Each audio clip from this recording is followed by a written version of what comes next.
everyone, this is Mrs. Francis, and today we're going to be talking about geometric sequences. And because this unit is on exponential and logarithmic functions, it will naturally lead us into geometric sequences. So a geometric sequence is a sequence in which each term can be obtained from the previous one by multiplying by the same non-zero number. A geometric sequence is an exponential function whose domain is the set of natural numbers. Natural numbers are the counting numbers.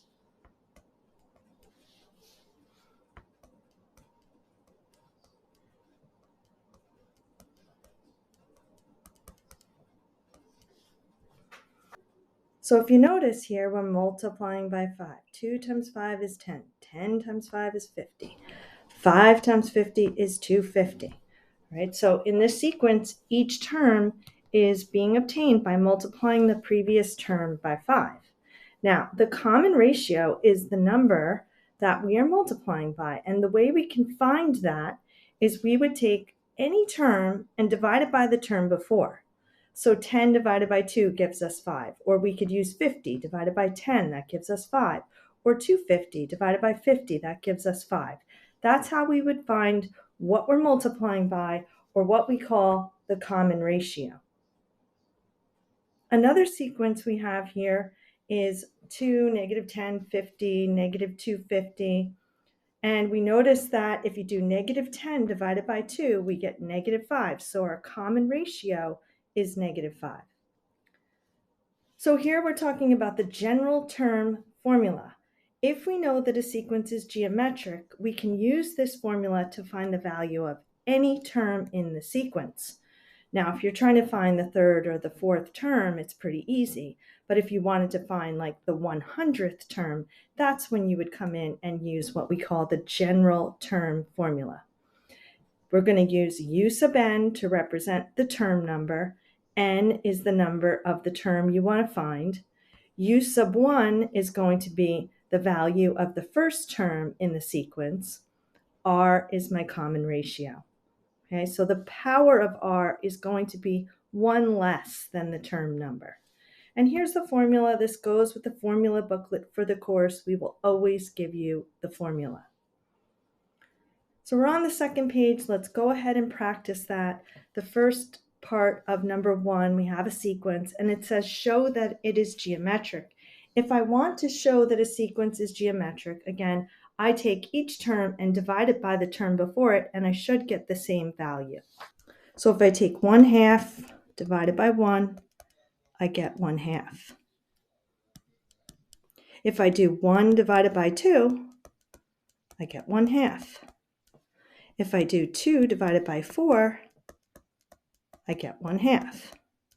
And if I do 4 divided by 8, that also reduces to 1/2. So by doing that, I do a show that, that's an IB term. I'm showing that the sequence is geometric. Part B says find the general term formula. So I'm going to use this formula that we just showed you. And we're going to write that formula down.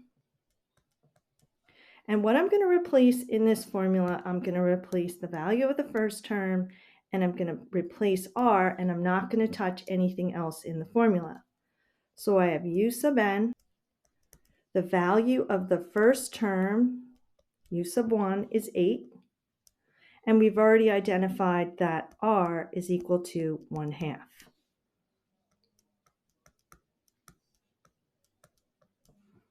Right, so that is the general term formula for this geometric sequence. Part C asks us to find the 12th term. So I'm going to go ahead and I'm going to fill in 12 wherever I have n in the formula.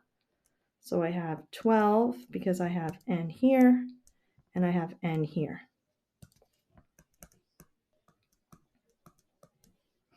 So the value of the 12th term, that's how we read that, is going to be equal to 8 times 1/2 to the 11th power. So let's do that in the calculator.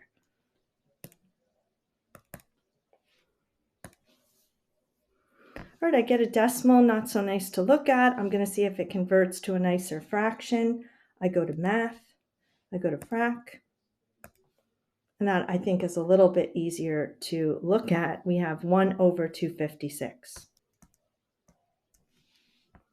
All right, that part's taken care of. Now, when we say a geometric series, when we're talking about a geometric series, that is the expression for the sum of the terms of the geometric sequence. And here's the notation shown below. We use S sub n to talk about the sum of the geometric series.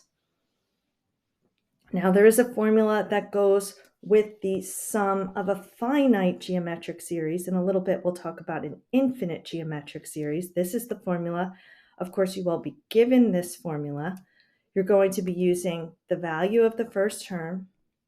You're going to be using the common ratio, and you're going to be using the number of terms in the series. So if it's finite, it has a certain number of terms. It might have 4 terms or 10 terms or 300 terms. You'll have a final term number.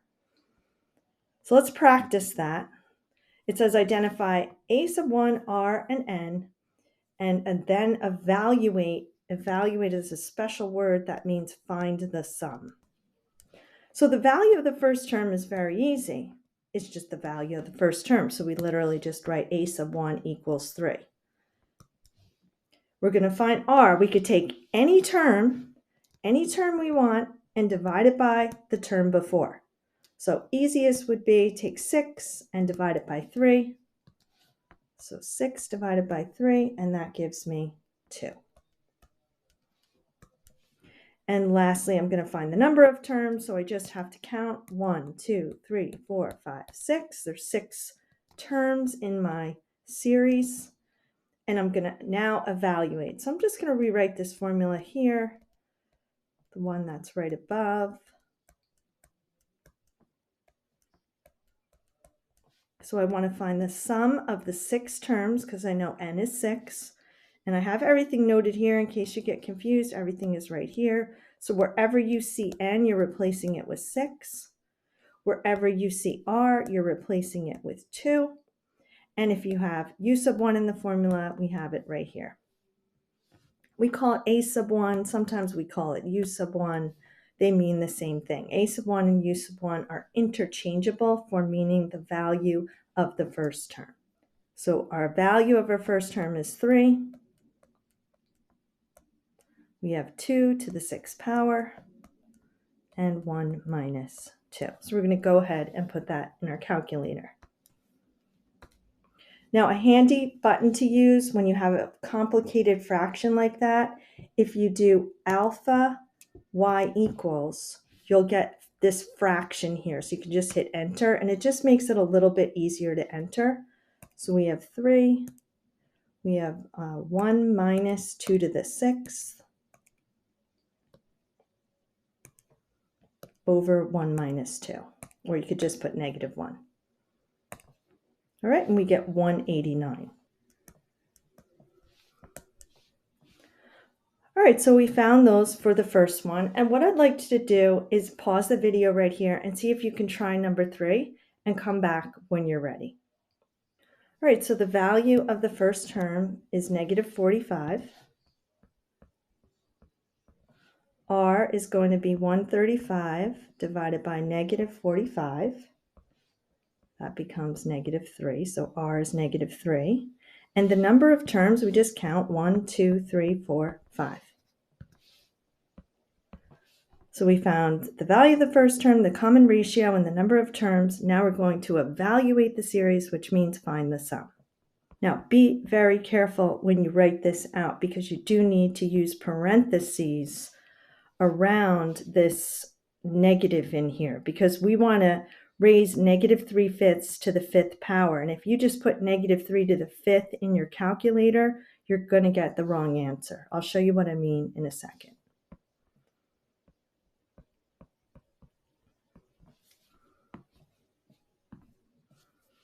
So we're going to go to alpha y equals. We're going to enter negative 45. Make sure you use the negative button, not the subtraction button. And right here is where it's critical. We're going to put the parenthesis. All right, we're going to raise that to the 5th power. and that's going to be over 1 minus a negative 3, which is 4, or if you want, you can just type that right in. We're going to hit enter, and we get negative 2745. All right, moving on to page 3. Okay, so we're going to continue to practice this, but if you notice, this time we're using summation notation. So at the top of the page, I'm just going to remind myself what I'm looking for. I want the value of the first term, I want R, I want the number of terms, and then I'm going to evaluate my series. Now, to find the value of the first term, all you do is you take this number here, and you're going to put it into the given expression. So it's going to be wherever we see k, we're going to put in 1. So we end up with the value of the first term is 3 times 2 to the 0 power. Anything to the 0 power is 1. So we end up with the value of the first term is 3 times 1, or just 3. Now moving on to r. In order to find r, it's really simple. If you know this little trick, when it's in summation notation form, this value will be r. This value will be r. This value will be r. So it's very nice when it's in summation notation form, because that part that is the base of the exponent is r. So we just look at it and we know. So r in this case is equal to 2. And then the last thing we need to find is the number of terms. Also easy when we're in summation notation form. This is n. So the top of the summation tells me my total number of terms. Same here. All right, so I have all that information. All I have to do is fill in my formula. So I have the sum of 10 terms. The value of the first term is 3. We know r is 2. And I'm going to go ahead and put that in my calculator. And I get positive 3,069. All right, moving on to the next one. To find the first term, I'm just going to put 1 in for k. So I get 1/2 to the negative 1 power. And if you put that in your calculator, you will see that that is just simply the value of 2. We know that r is always going to be this value in here, so we know that r is equal to 1/2. And we know that n is equal to 12. So we're looking for the sum of 12 terms. And again, n we know is 12 because the top value of the summation is going to be n. We're going to fill in the formula. And we're going to enter that into our calculator. And we get 4095 divided by 1024.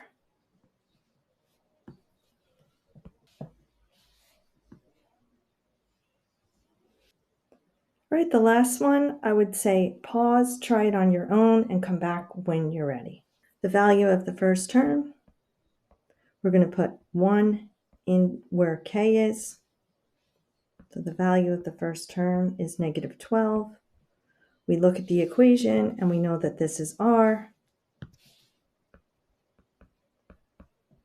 And we know that the top of the summation is going to give me n, which is 25. Fill in the formula.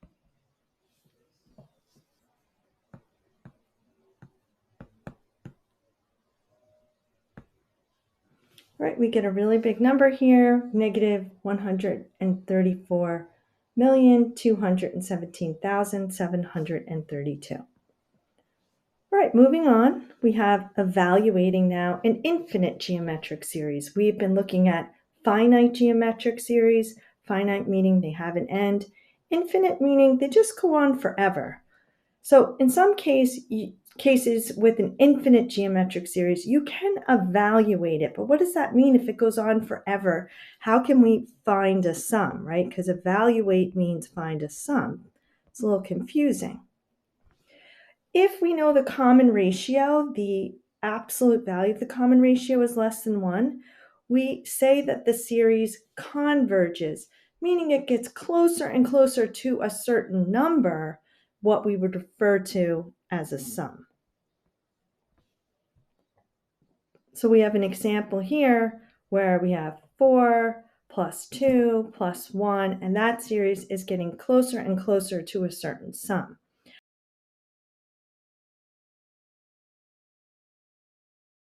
As opposed to if we have a value, absolute value of r, which is greater than or equal to 1, we say the series diverges. It doesn't have a limit. There's no limit. So if we look at this one, we're doing 1 plus 2 plus 4 plus 8. That's just getting closer and closer to infinity. It's just getting bigger and bigger and bigger and bigger. And that's when we say we have a series that diverges. We're approaching infinity, but we know that infinity is not a number, it's a concept. So that means that we have no limit. So on the next page, we're just going to take a look at determining whether our series diverges with no limit. In other words, it's approaching infinity, positive or negative, or if it converges, meaning it's getting closer and closer to a particular number. So what we need to do first is we need to find r. And what we do, as you know, to find r is we take this term, any term, and we divide it by the term before. It's usually easiest to take the second term and divide it by that term, the term before. So r is going to be found by doing negative 1/3 divided by 1. That's going to give me negative 1/3.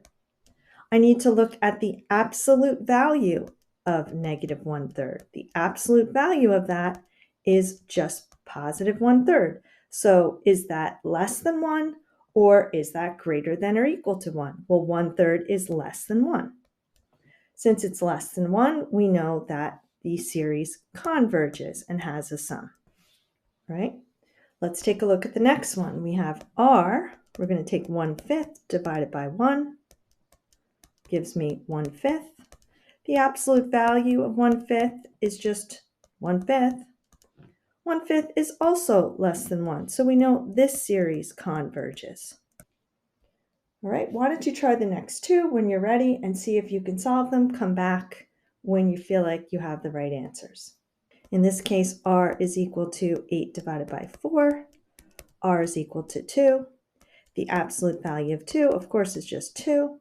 2 is greater than or equal to 1, so this series diverges. And if you kind of examine it, you notice that it's getting bigger and bigger and bigger. It's going to be approaching infinity, which is just a concept, not a number. All right, so this one was a little bit more of a challenge.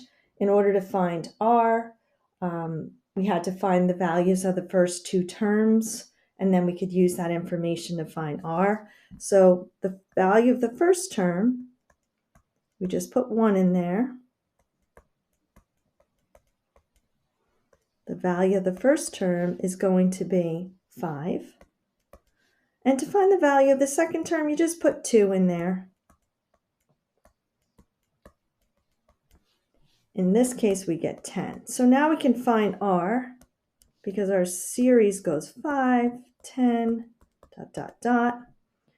We know that r is going to be 10 divided by 5, which is equal to 2. The absolute value of 2 is equal to 2. That's greater than or equal to 1. So this one also diverges. Okay, last page, and I think probably the easiest formula of all. If we know that we have a series that converges, in other words, it approaches some number, then we should be able to figure out what that number is that it's getting closer to. So we have an infinite geometric series, and we know that r is going to be less than 1, which tells us it converges. We're going to use the given formula, and of course, as I've said, we're always going to give you the formula. This would be the sum of an infinite geometric series, a series that goes on forever, and it's just a number that we're going to be approaching. Nothing's changed in terms of notation. Use of 1 still represents the value of the first term, and r represents the common ratio. So first, let's identify the value of the first term. Right here is 1. And we can find r by taking the value of the second term and dividing it by the value of the first term. And now we can just put it into our formula. So the sum of the infinite geometric series is equal to the value of the first term over 1 minus r. In this case, r is a half. Okay, we can put that in our calculator. And we get a value of 2. Go ahead and try 10 and 11, and when you're ready, come back and see how you did. U sub 1 is the value of the first term, that's just 3. R can be found by taking the value of the second term, dividing by the value of the first term.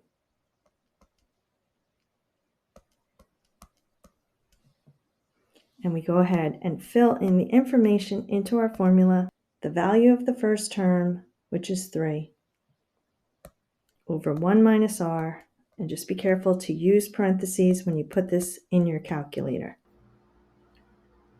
We get a value of 2.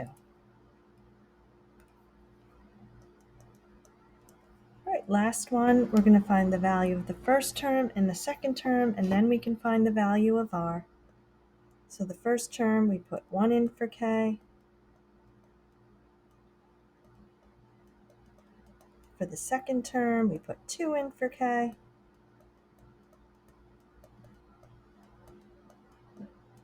Now we can find r. We take the value of the second term divided by the value of the first term,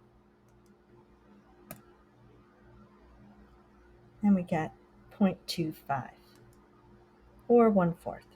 So the sum of this infinite geometric series, we're going to take our value of our first term, which is 3/4, and in the denominator we have 1 minus r. Put that in the calculator, and we get a value of 1. All right, that's it for this lesson, everybody. I hope you enjoyed it. Have a great day.